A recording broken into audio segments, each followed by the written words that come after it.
Namaste, everyone. Thank you all for joining us today. Welcome to day 30 of My Time Infinity.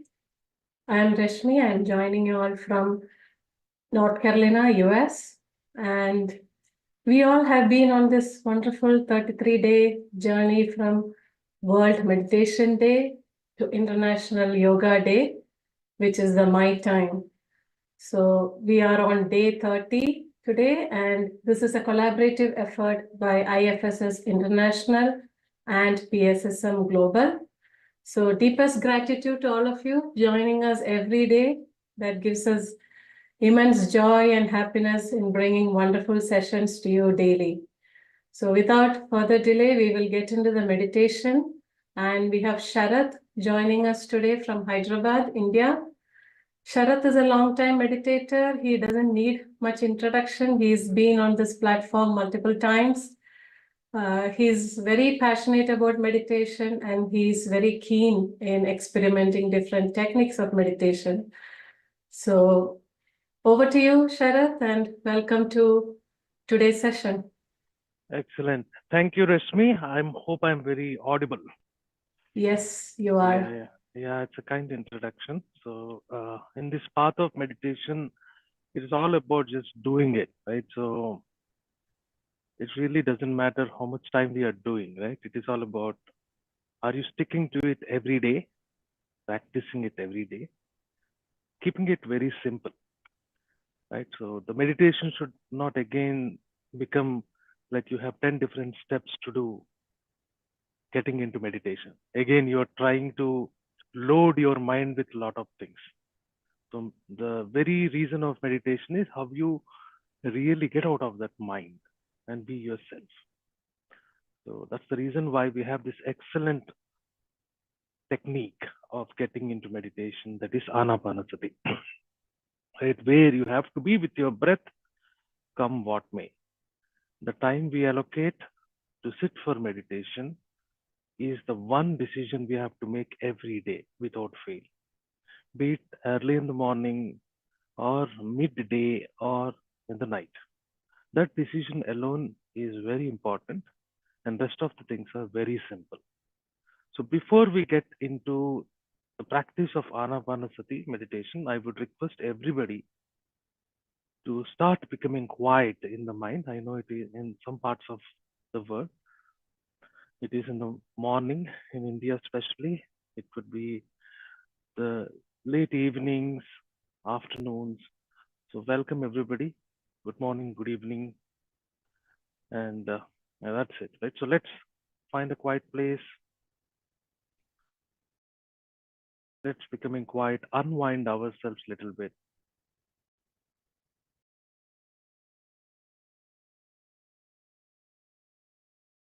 The key is we should sit by creating an atmosphere, by willing for it, right? The way to start is like, sit or find a place where we can be very quiet. There are less distractions.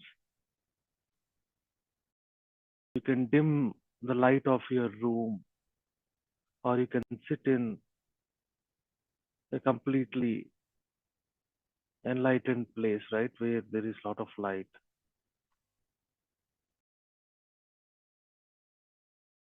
If you have to drink water and sit.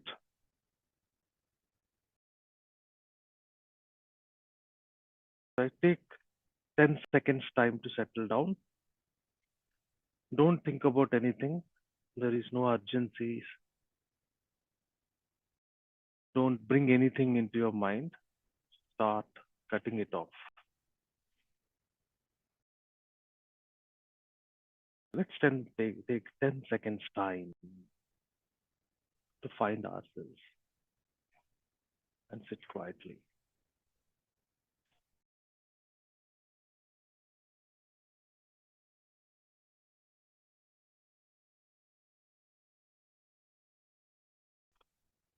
Excellent. So don't worry about any of the background sounds you are getting at your place.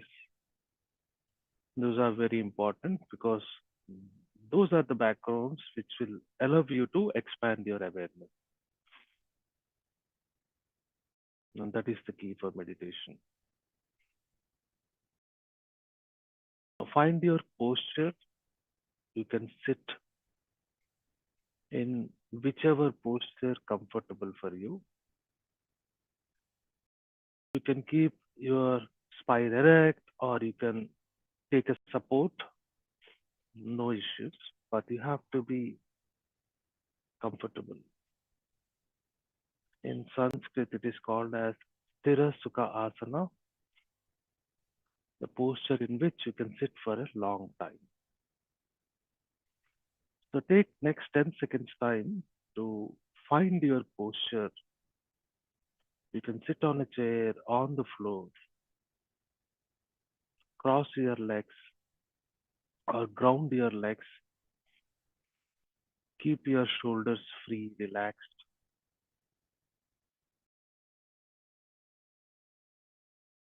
Don't close your eyes yet.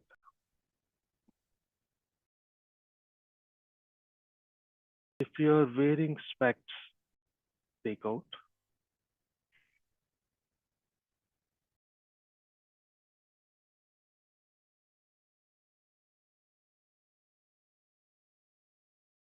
Now, for the next 10 to 20 seconds,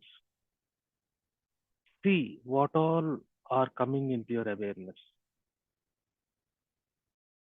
Don't close your eyes yet. Feel relaxed.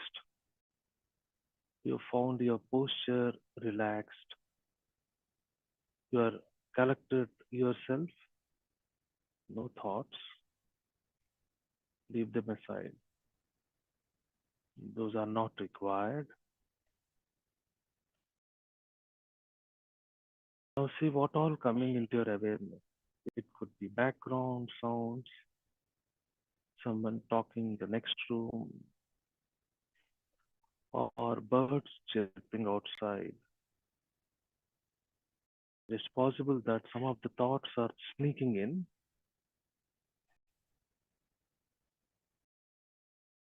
There could be a itch there on the body.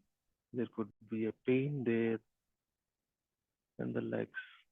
Just see if all of them are coming into your awareness. It's okay. You don't notice them unless it becomes really notice.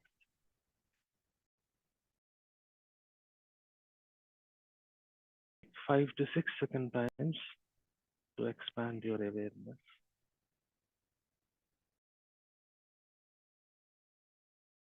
Now, at this time, you have anchored your awareness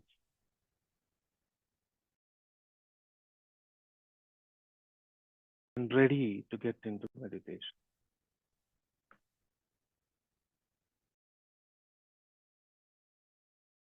Now, slowly close your eyes. While closing your eyes, keep your gaze, the place where you look at, in between the eyebrows. And before that, if you already clasped your fingers, clasp it.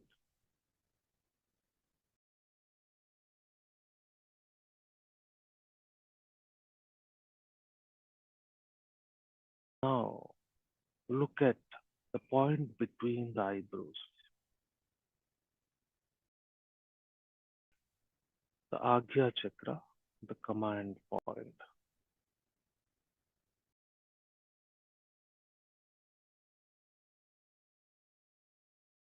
Now you have already settled with your awareness a little bit.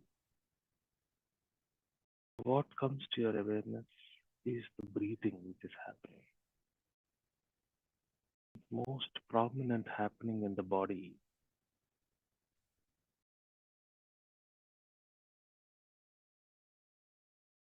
So your awareness has breathing in it, which will happen continuously without your intervention. Breathing is happening on its own. It is the biggest sensation in the body.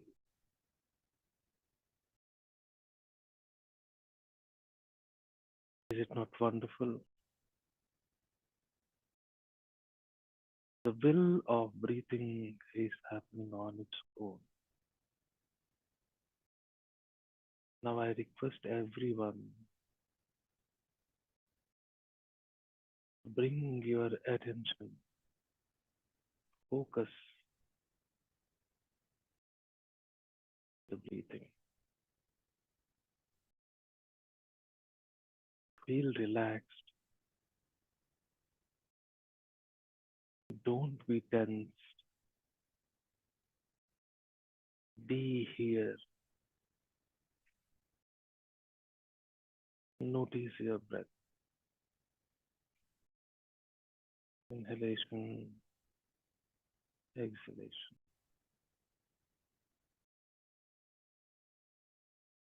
Feel relaxed. Body should be absolutely relaxed. You cannot catch your mind, but other than on your body. So if you relax your body, mind will be relaxed. Relax. Now,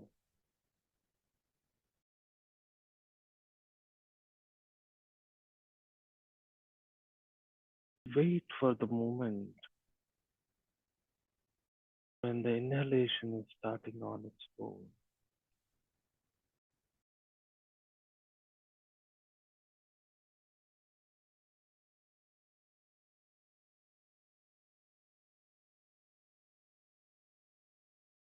Now, once you catch hold of the breath,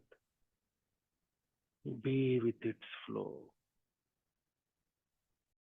Keep looking at the point between the eyebrows. Don't move from there.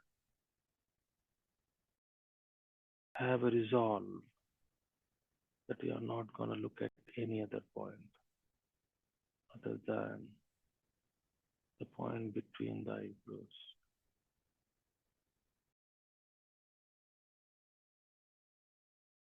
Observe your breath. Relax.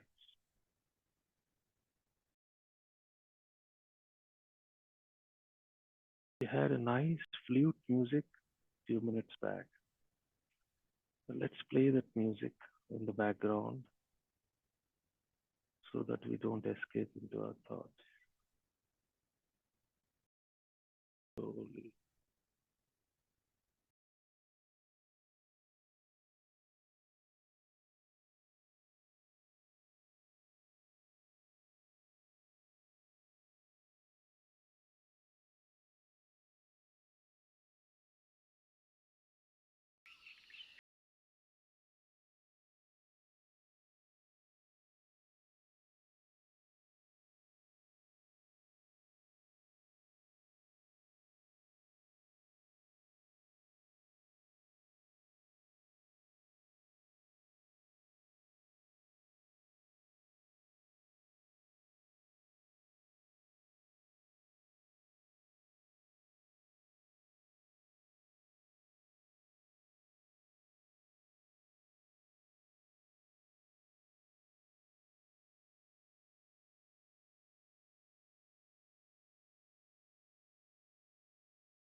Last 1 minute.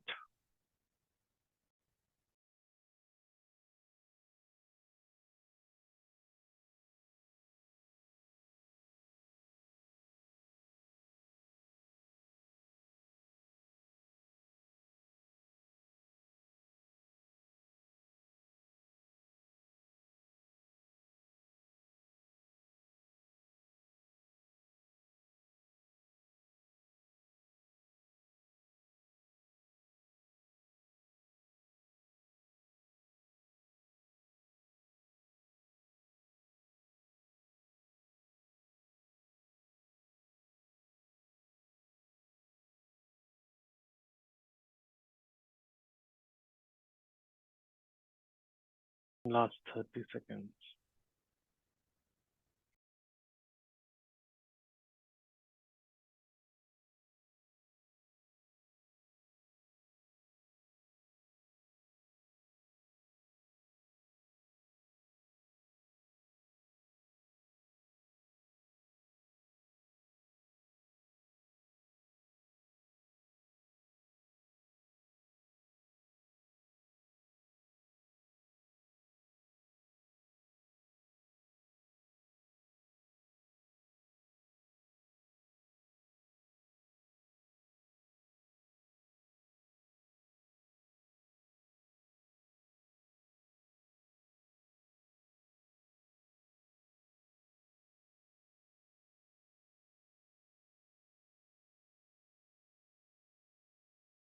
And 9,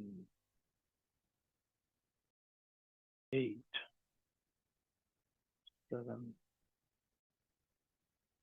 6, 5, 4, 3, 2,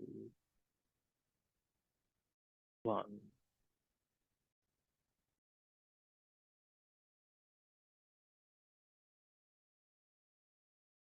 Slowly open your eyes. Keep your palms on your eyelids. Slowly open your eyes.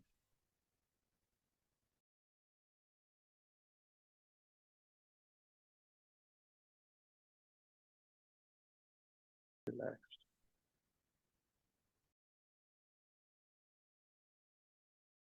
Excellent morning, evening.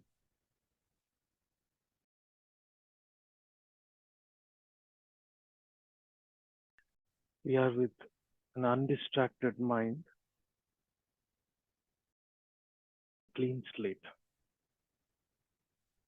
Thank you for meditating with me. It's a great pleasure meditating with you all. Thank you. Over to you, Rashmi. Thank you, Sharat. It was a wonderful meditation.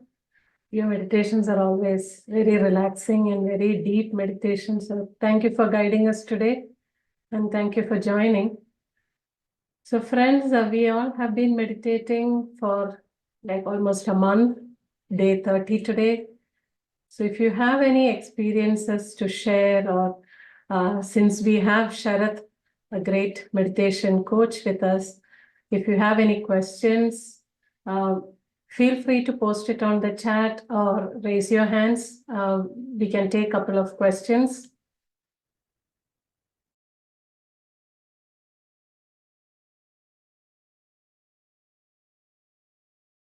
Just to start, Sharat, why do we play music in the background when we are meditating?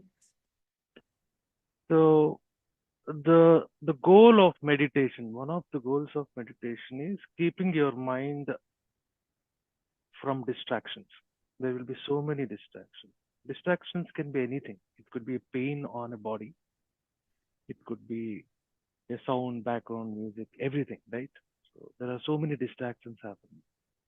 So mind tends to follow one thing, whichever, very randomly, based on your state, situation, mood, right? So you have to keep it in within certain limits. At the beginning. The beginning, it should be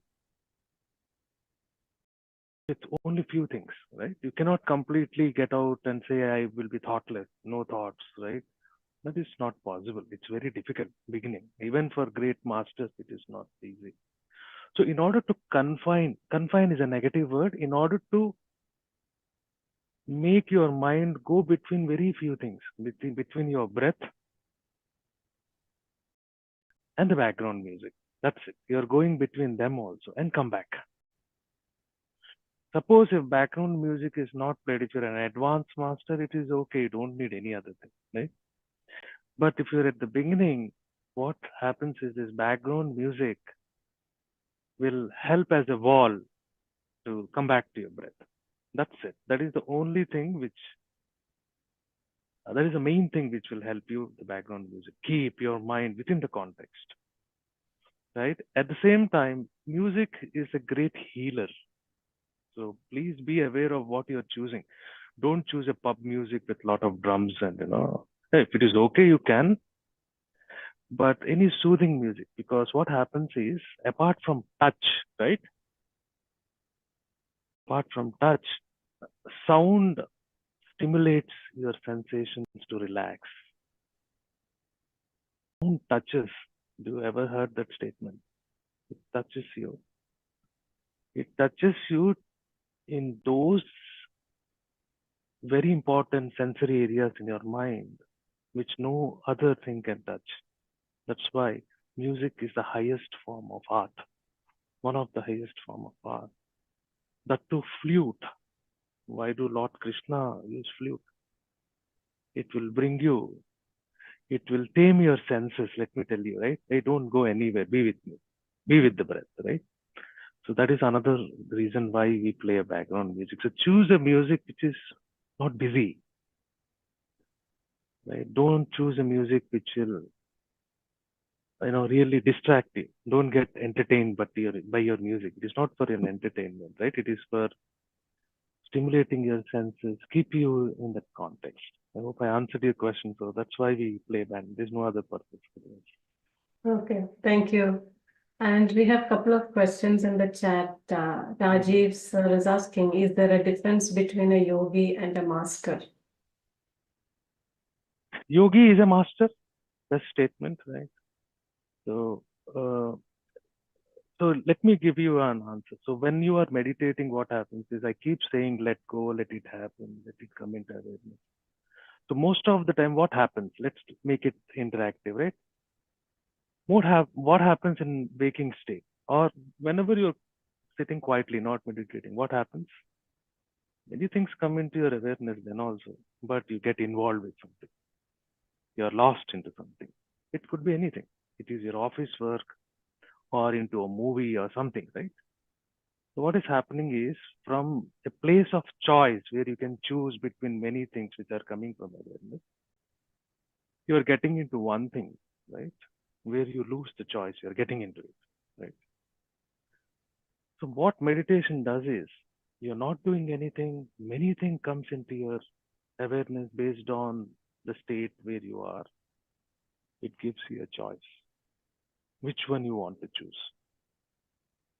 Is it not a wonderful place? That is known as control. Now you have control. Something is just happening on its own. Pain on the body, just like that, right? And like that is how the diseases will come into your mind. You don't know because of your current state. You're not aware of it.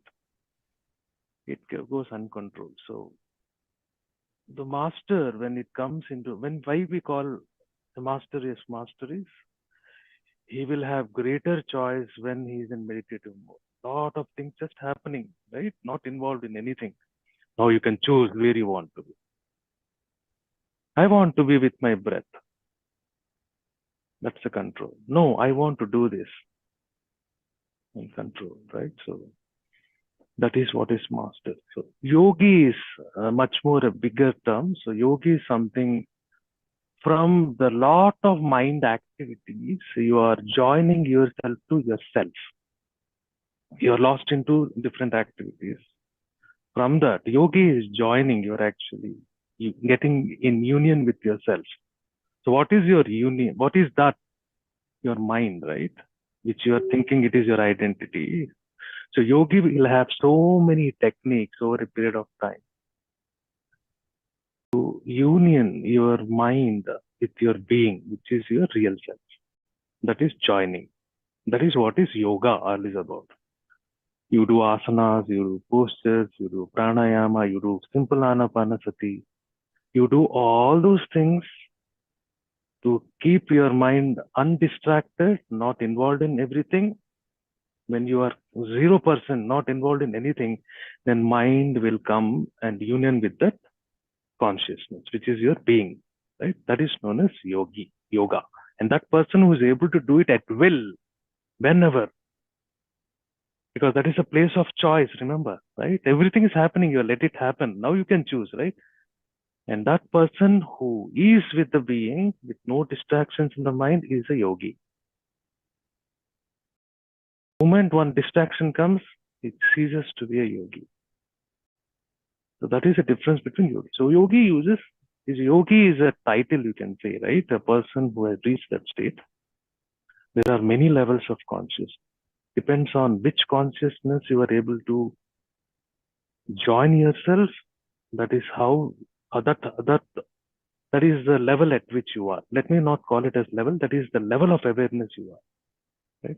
When you're with yourself, your awareness is very expanded. You know many things. That's how Lord Krishna, that's how Jesus Christ, that's how Lord Buddha used to know something happening 10,000 miles away. Their awareness, and yet they are not involved in it. Imagine if so many things comes into your awareness, you get involved, you will kill yourself. Right? So that is yogi, right? Master is the person who actually got to a point where he has no choice and you can make a choice. That's a master, right?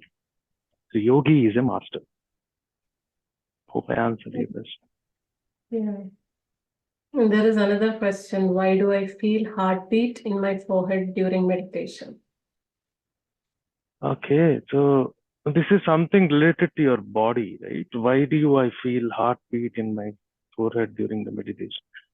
So that is how, right? You know, every nerve, right, which is carrying the oxygenated blood to your body, right? It pulsates. Imagine if you are able to feel that pulsation when you're waking state, it is very disturbing, irritating. It will not come into your awareness, right? That is how you are guarded. It is very difficult, right? So when you are actually meditating, going more deeper and deep, you will know many sensations. I will give my experience. You will know the expansion and contraction of your lung. Imagine. Do you know now? You don't, right? But when your distractions of your mind is taken away, then you will also know many things, right? Your heartbeat, your pulsation of, at various places, your expansion, contraction and expansion of your lungs and many other things, right? Because your mind is not distracted. So these things will happen. Very good, actually. Very nice. This tells you that your awareness is expanding. Otherwise, so many things are happening without you knowing. So that is a very good sign, actually. You are able to feel a heartbeat in my home. Very good. So your mind is becoming, some part of it is becoming not distracted, right? Be on that path. Be on that path. Don't get startled by it. Don't get fascinated by it also. It's a trick of your mind. Okay, pulsating, acknowledge and leave it, move forward. There will be another sensation which will be coming into your mind. Observe it. That is not the goal, right? You will understand when you reach that state of yogi on your own. That can't be explained. So very good. That's a good question. So there's another question I can see. Yeah. Feeling heaviness in my forehead and stiffness in my neck during meditation. Yes. So those things will happen. Normally, when we are born with many things carrying from our past. There will be blockages, right? So when you sit, the in meditation, the cosmic energy flows. It wants to go through the places and clear your blockages, right? Whether you want it or not. That is when you feel that stiffness. It is good actually. It is a place where you are trying to heal yourself, right? Don't be bothered by it, right? Don't get irritated or don't think that something really bad is happening. Nothing. Good that you're feeling that. You continue the meditation.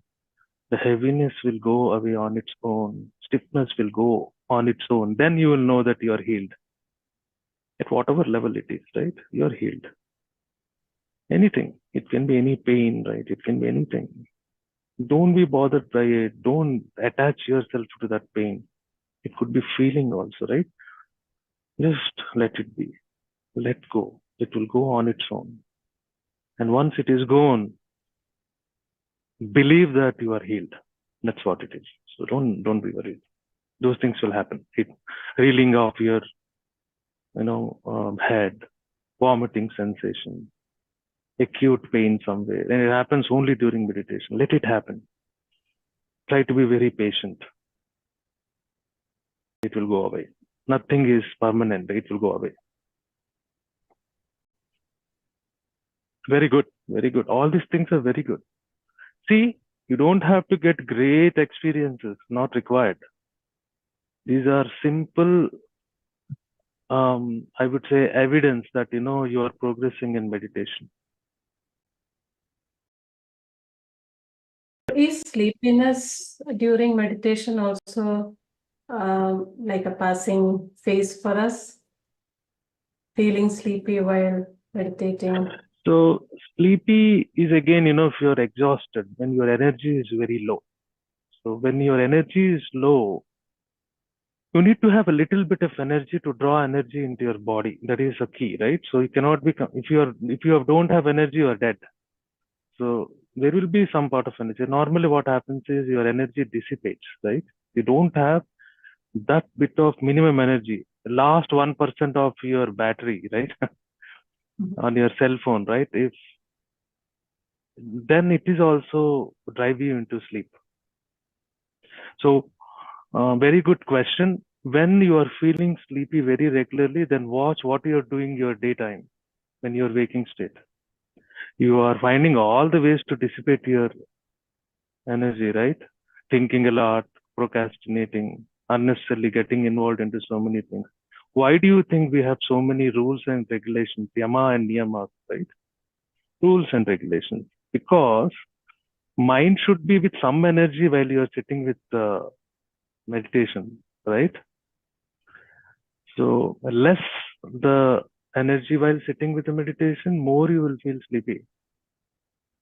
So that's why be very disciplined in your daily life, right? So that will go away because when you sit, nothing wrong.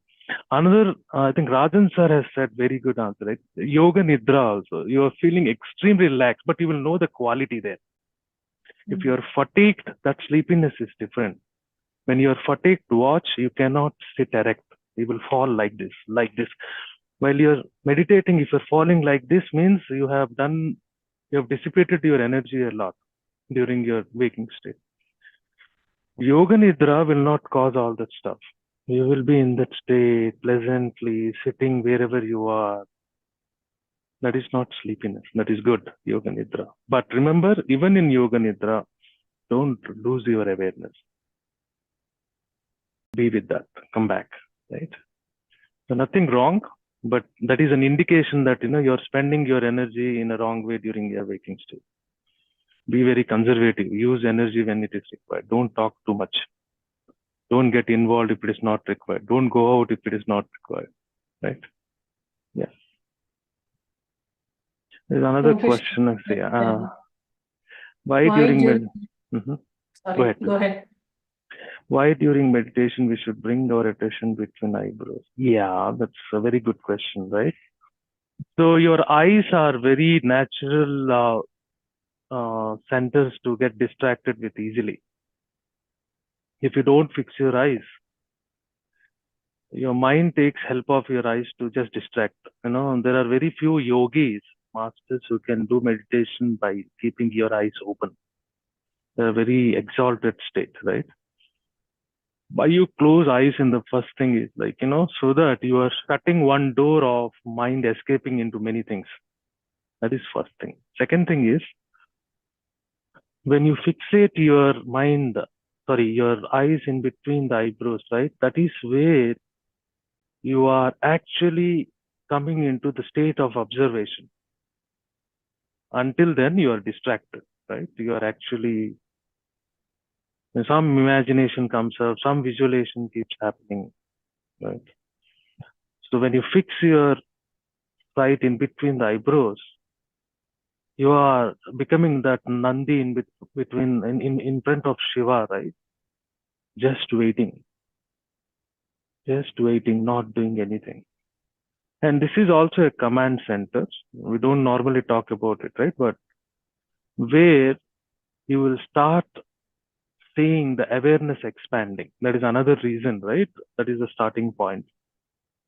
Some people will have some kind of heaviness or something pressed here. That is good because you are at least caught hold of your awareness, right?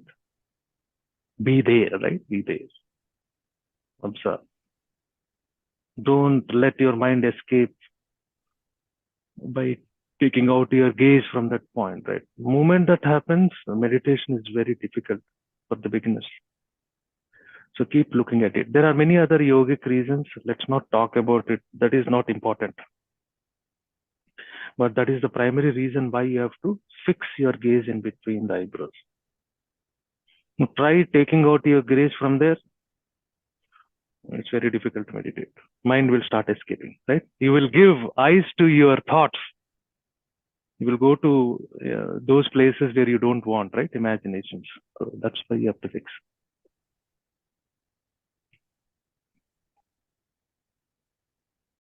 There is one more question. How do we know our dormant third eye is getting activated during meditation? Yeah, but why we should be bothered about it, right? Since the question is asked, right? The third eye is symbolically represented between the eyebrows, right? It is symbolic only. But third eye is not actually only an eye. Third eye is an all-pervading awareness, right? You will know everything. So activation is, it will activate on its own.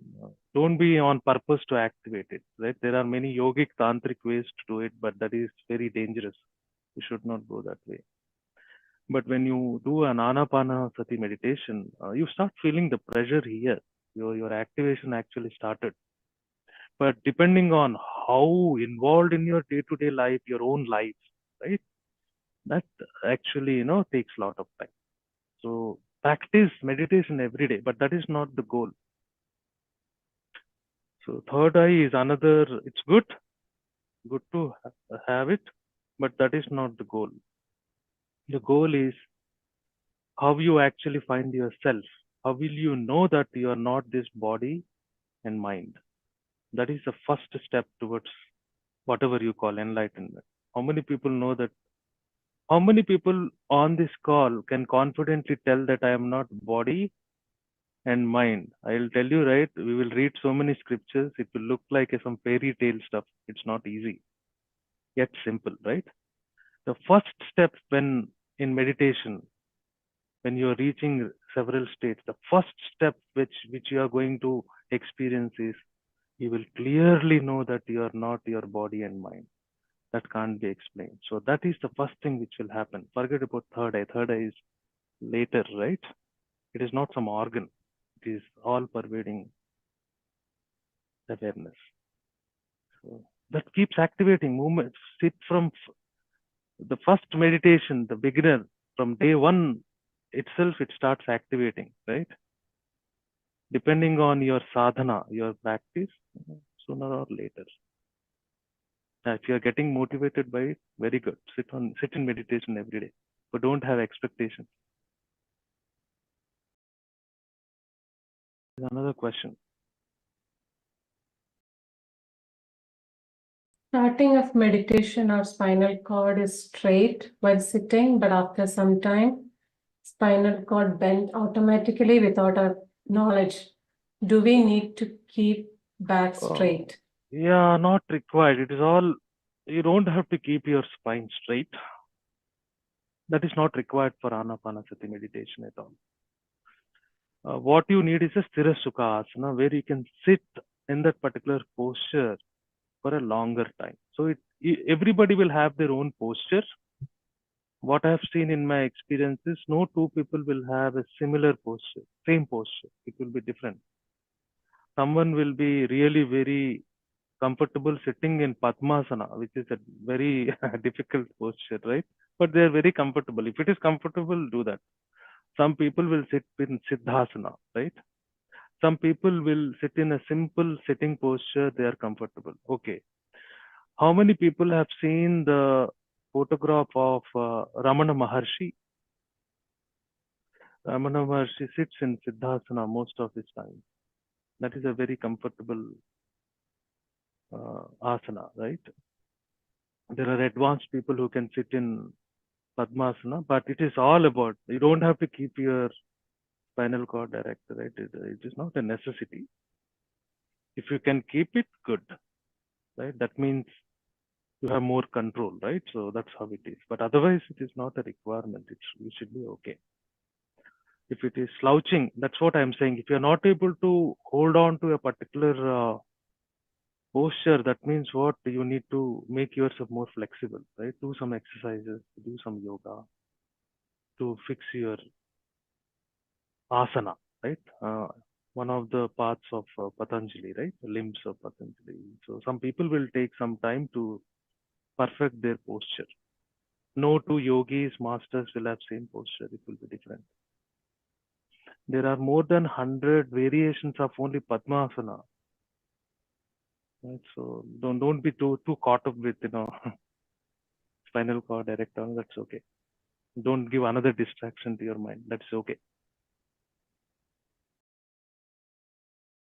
Thank you, Sharat. And we have Prithvi also joining us. Hi, Prithvi.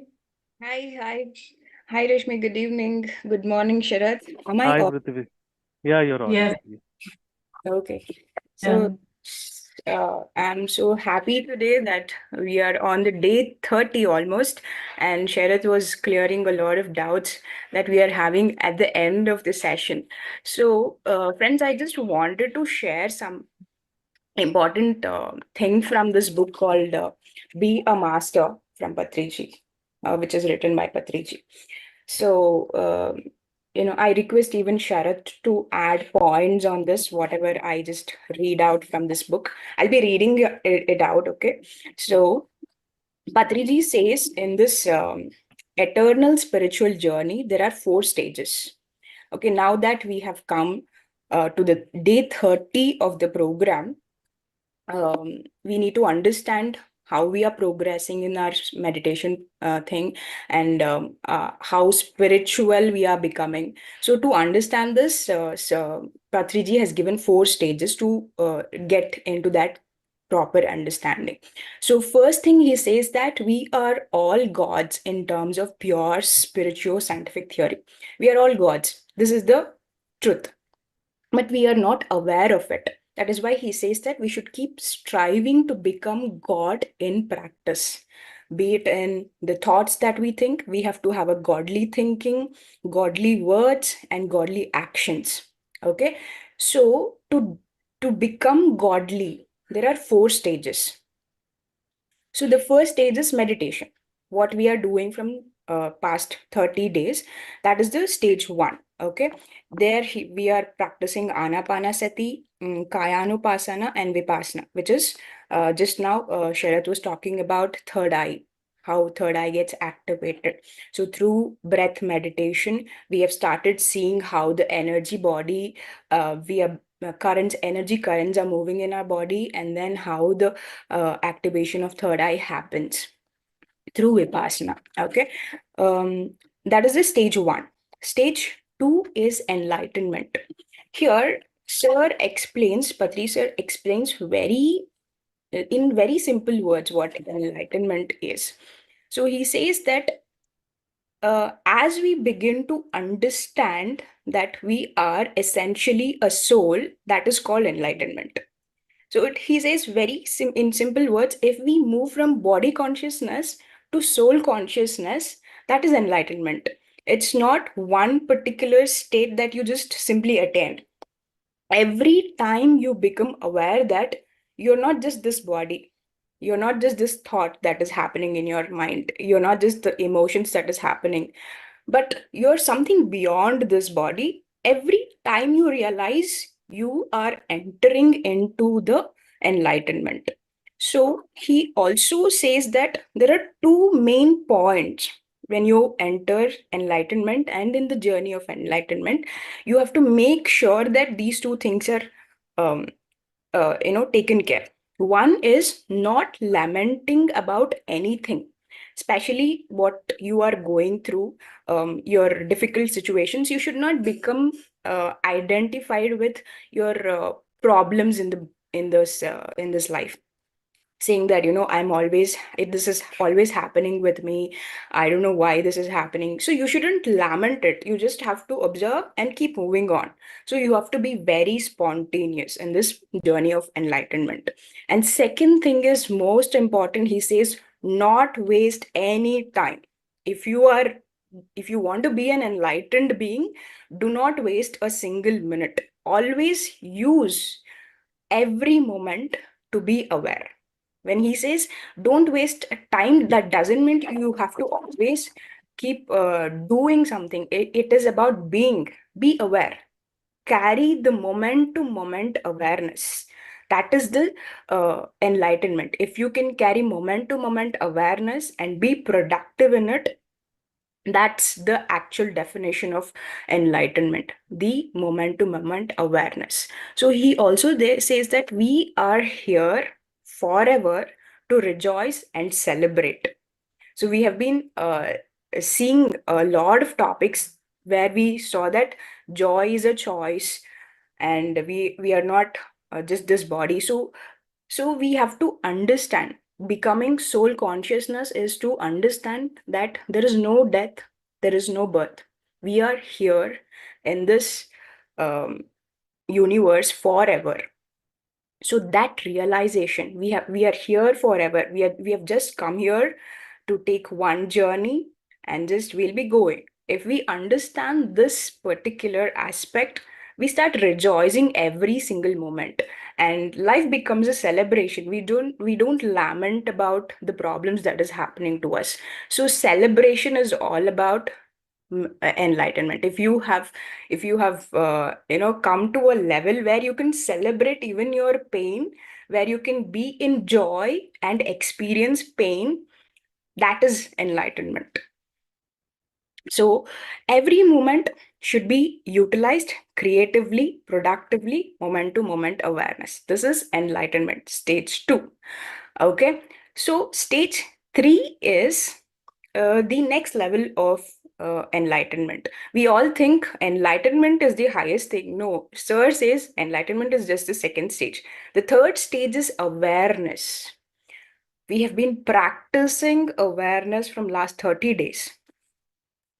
That meditation is all about awareness. We think that meditation is to calm ourselves and to be relaxed and to be very nice. No, meditation is the actual essence of meditation is awareness.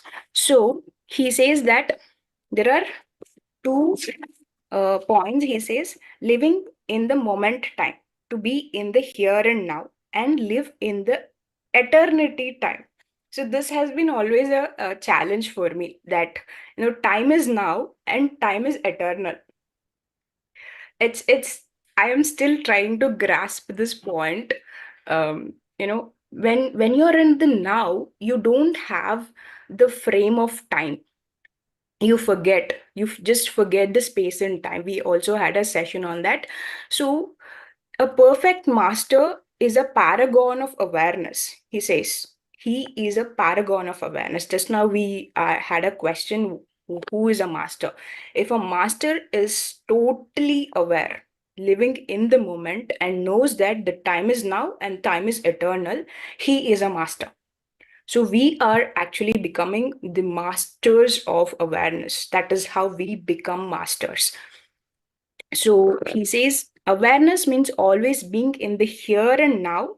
To become a completely aware person, intense companionship with other masters becomes crucial here.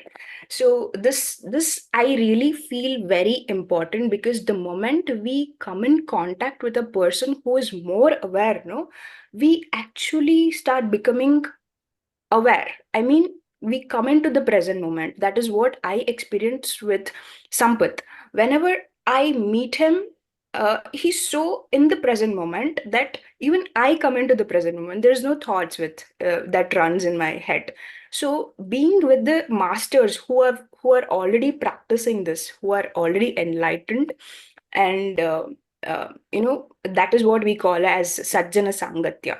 So the more we are with the companionship with the other masters who are also practicing meditation, we come into the present moment. So be in the present moment and also in the companionship of other masters who are practicing it. Okay, and awareness means flowing happily with natural emotions in any given moment.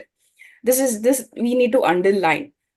Awareness means flowing happily with the natural emotions. It can be any emotions. It doesn't have to be very nice, relaxing, and making you happy kind of emotion. You have to be flowing happily with natural emotions in the any given moment.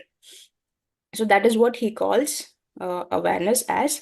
And wisdom demands that we take into consideration the immediate past and immediate future for deciding the most appropriate action or reaction in any given present. So when you are in the present moment, you might ask, should we not decide about our future actions? So that is what he calls, when you are in the awareness, you also build a wisdom where you will consider your immediate past, what has happened, and then you will decide what needs to be done in your immediate future. So he says, do not lament your past, be in the present, consider your immediate past, and make decisions for your immediate future. That is how you become a wise person, a master of um, this life. So this is all about the awareness. That is the stage 3. Coming to stage 4, this is the final stage.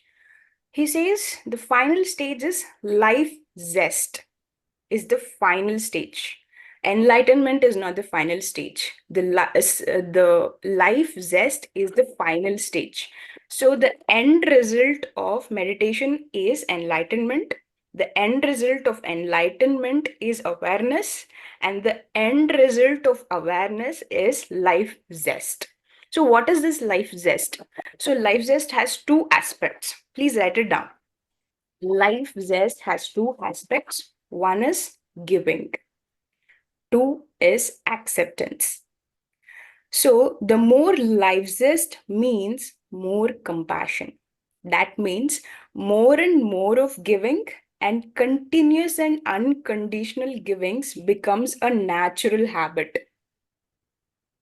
And you keep accepting whatever happens in life, you accept and then you keep giving. It's unconditional flow of life. That is what he calls as life zest, the highest celebration of life. Okay, the more life zest also means more and more of acceptance of everything. Continuous acceptance of also becomes a natural habit.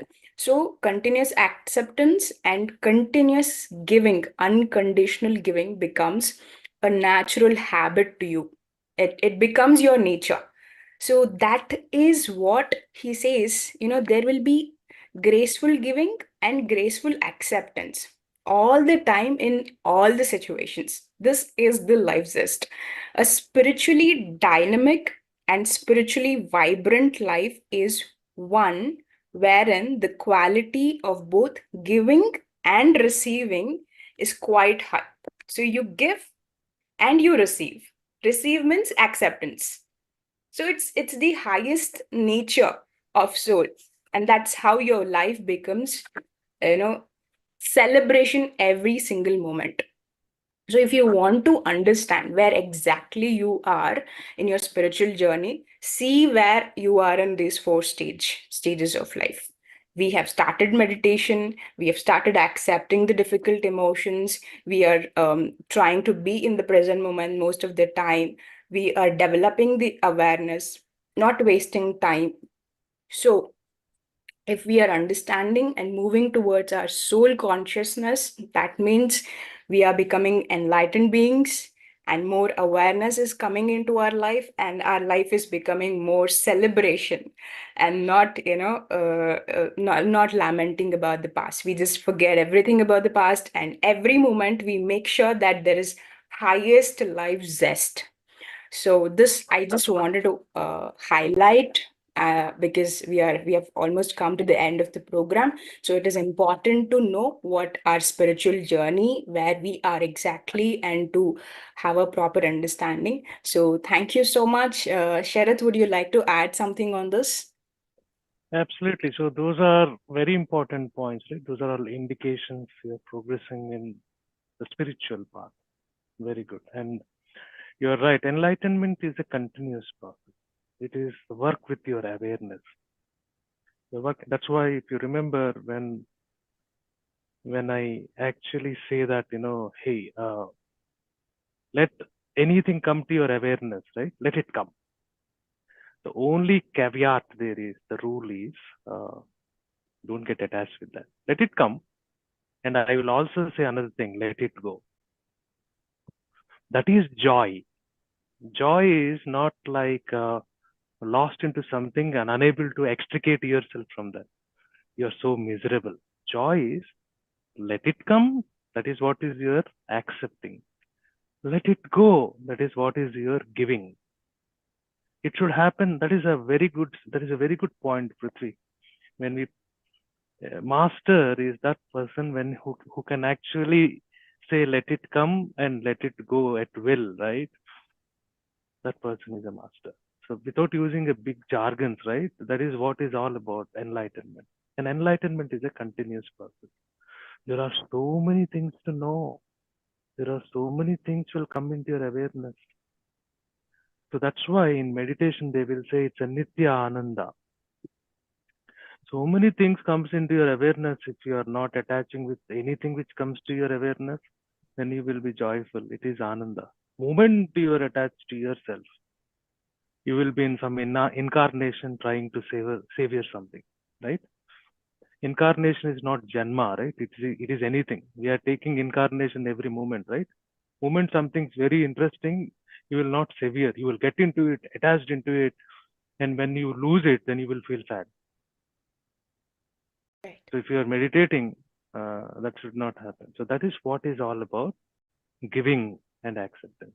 If these two are absent, remember you will be attached to anything like a glue, however pleasant it is, right? You will you will lose the discernment. Discernment means what? You cannot have distinction, right? Everything is same. So enlightenment is a continuous thing. There is no stop. Remember, this is a stop, you go and stop. That means meditation will not be very joyful then.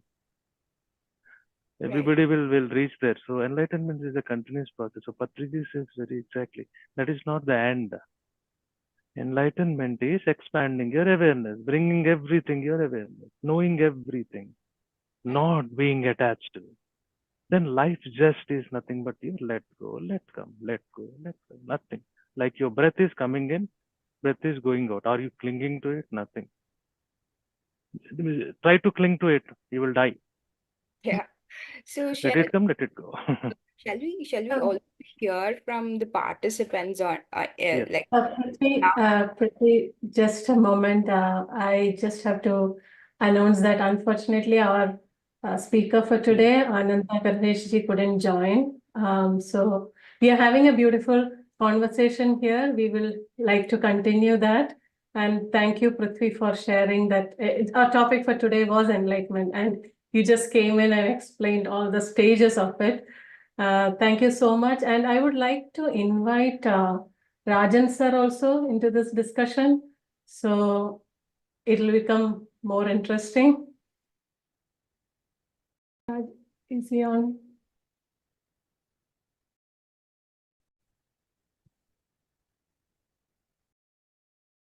Yeah, I see him on the call, but I'm not sure.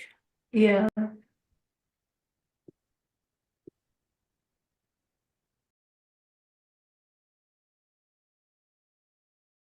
While he connects and comes online, yeah, we can hear experiences from like the participants. We have been doing this for like 30 days. Everybody is a meditation master now, so we would enjoy hearing your experiences. So please feel free to come and talk to us or put your experiences in the chat, whichever is comfortable to you.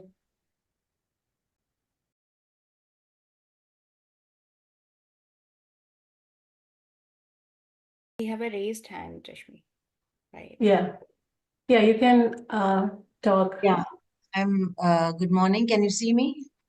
Yes. Good Hello, morning. ma'am.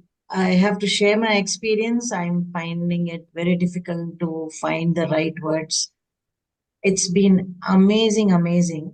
I had completed the first 40-day meditation of Buddha CEO. Prior to that, I've been meditating a lot, but there have been so many questions nobody has been able to answer. And the CEO's scientific knowledge is unprecedented, unparalleled, which just made me plunge and go deeper. And from there, I got a message about this program, and this program's dimension is so awesome. I'm still living in that wonder: is can such things happen? And every day somebody coming. In fact, Sharat sir's meditation today was so profound. I can't find words. So I'm deeply, deeply grateful to God to send such people in my life where I'm seeking for what, to progress in my life. Awesome knowledge, your commitment and the way you're able to talk.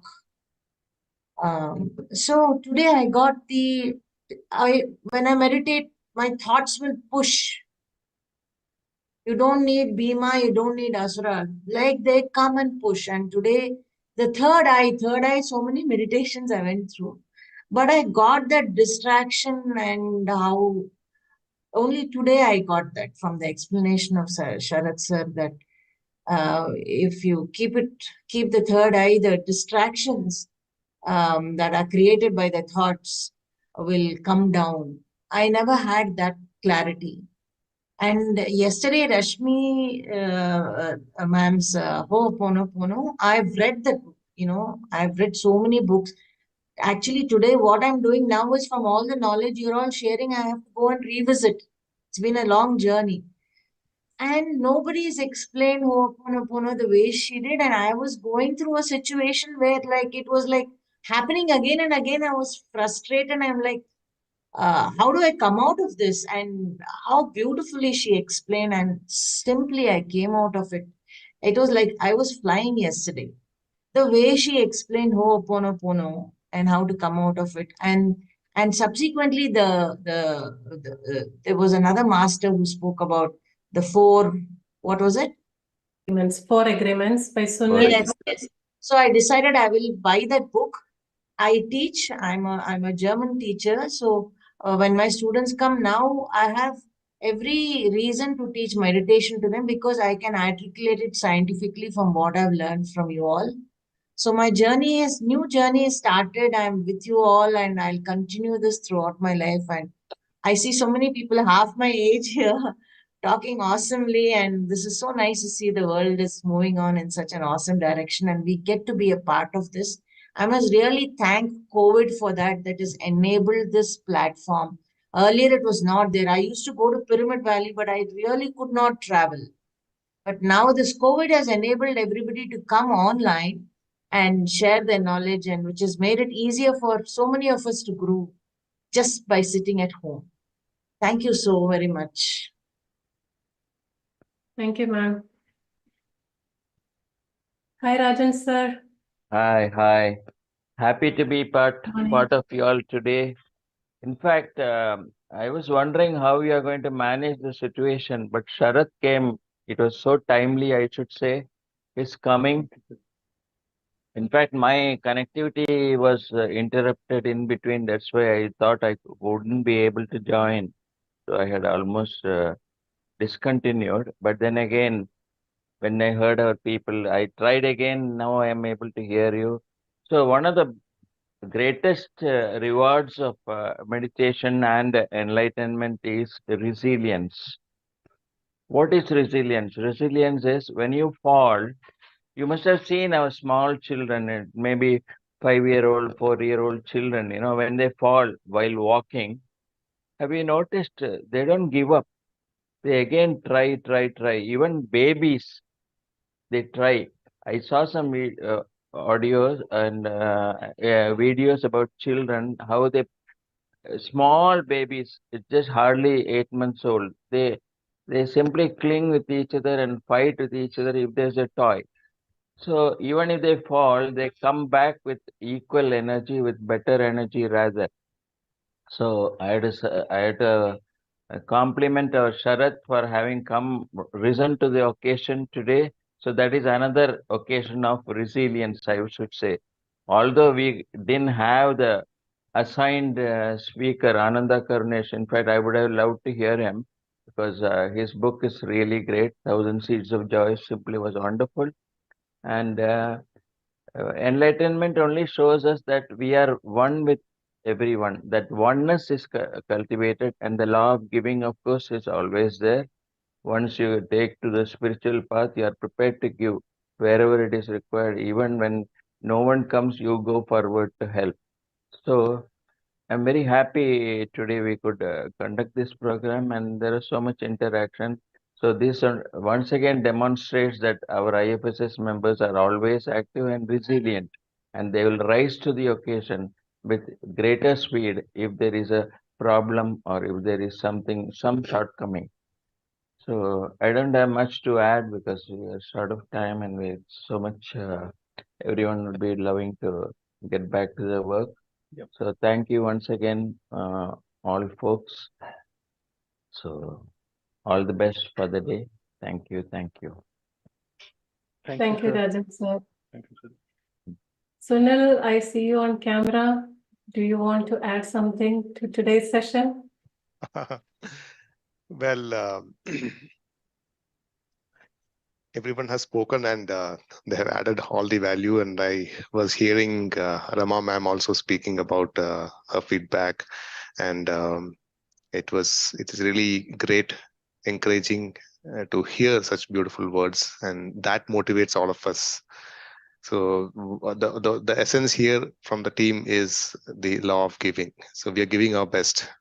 So today, unfortunately, the speaker couldn't turn up because of some very, very unforeseen reasons. And it is a very rare miss. And typically from a person like Anand Karunesh, we all know him, but there is something happened. So, but eventually we had a very nice conversation led by Rashmi and Sharat. And thanks to Sharat, who extended his time to sit on and carry on and, add that value and wisdom. It's not easy to get Sharath today. By hook or crook, we got him. He is a very extremely busy guy traveling. He just returned from US, and imagine his energy levels sitting there and comfortably doing this. No words. He has got. No problem. Anytime. Sunil, law of giving, right? So we should be ready if we Yes. can, right? To give. Yes. So I'm Yes. learning so much.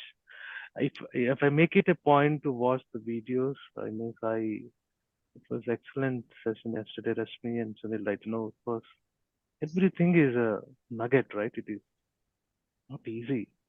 So lot of knowledge we have given through this program. It needs to be used. Above all, I would request all participants, including our internal team members, meditate daily. Don't give excuses. Don't say I am busy. If you're in an airport, if you want to meditate, meditate. Go to a quiet corner, right? Meditate. Don't worry about it. Meditating daily is very important. All other things like what will happen, what are the stages, what is enlightenment, you will know for yourself. You don't have to do anything. There's so many wonderful books, right? Every master is giving away what the book he or she has read, right? Just we have to follow that. It's matter of time. I like this statement by Patri sir. Samayame sadhana. It is in Telugu, I know. Your time is no other relevance other than you practice. Right? So that's how you should be. Practice, practice, practice, practice. And don't expect anything. Keep doing it. No status, no big, no bad, no nothing. Don't give yourself exalted states, nothing. You are just what you are. No distraction. Just keep doing, and you will know. Right. Thank you for the opportunity. Thanks so much. Thank you. Thank you, Thank Sharat. you. And I cannot We also have- stop thanking Prithvi. Yeah. She was busy with the marriage function. She was organizing it, and quite delightfully, she just popped out. So we already had plan A and plan B in place, plan C in place. She popped up and took it as a plan A. So excellent, Prithvi. Thank you so very much bringing up Be a Master book and sharing the wisdom that's much needed, and that actually was closely related to the topic of the day also. So friends, apart from my time, we are almost towards the end. We are going to come up with more sessions. So we will definitely have more sessions like this, and we will definitely have Anand Karunesh come again and share his wisdom. We will plan that another date. And on behalf of the speaker and from IFSS, I extend my apologies for this last minute, something which we all, nobody anticipates, but then we always have some things in place, but these things just happen. So, but I'm sure the wisdoms from Sharat and Prithvi and Rashmi, and of course Rajan sir, who has always been there as a pillar, has always helped us. I think Rajan sir has raised. Yes, sir. Please go ahead, sir. Yeah. Now that Sunil talked about Sharat having joined at the last minute, and there was a mention of flight and all that, it reminds me that in the initial stages when I had taken to meditation in the first year, second year, etc., I found something strange in our family alone. That is because all of us do meditation and we undertake long journeys, especially to places like US, etc. I used to find that my brother-in-law, who is a citizen there, he used to have a jet lag whenever he comes to India, and that used to take sometimes up to 5 days. And never he was in normal mode for those initial 5 days. But then there is so much difference between him and all of us because we take the meditation. So there is no jet lag at all. I was wondering, there is no jet lag for those who are doing meditation. And that is one of the significant fringe benefits of meditation, I would say. I do not know whether it is applicable to all. I would like to have your reaction. Anyone who is able to say that he is able to get over jet lag merely because he or she is a meditator, I would like to know. But invariably, I can always assert strongly that we are exempt from jet lag, our whole family. How? Whether meditation is a cause, that I would like to know from everyone. Thank you Thank for you, sir. sharing, Yeah. Rajan sir. Sunil, we also have Swarnalata ma'am on the call, so I would Yes, like to yes. thank her. Would like to let me unmute her. Yeah. Good morning, ma'am. Good morning, ma'am. Thank Oh, see what? you. Ma'am, can you please? Yeah, we. I think it was muted. Yes. Yeah, now we Today can I'm hear very you. happy because you are carrying on everything nice, and I'm confident enough also. Thank you, ma'am. you. Your presence is our strength, ma'am. You have Yeah. always been there. You are the motivation. Thank you. you. Thank you. Thank you. Thank you. Oh, over to you, Rashmi. I think I'm done with this. Yeah, I don't see any more questions in the chat, so I think we can wrap up the call for today.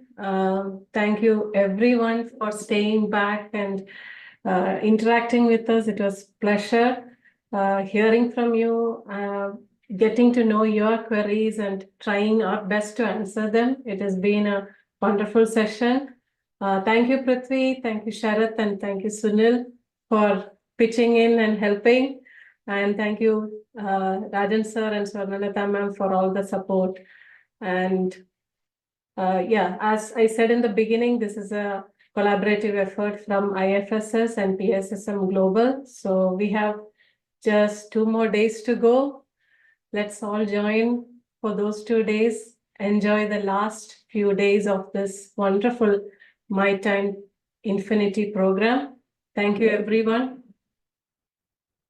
See you all tomorrow. Bye.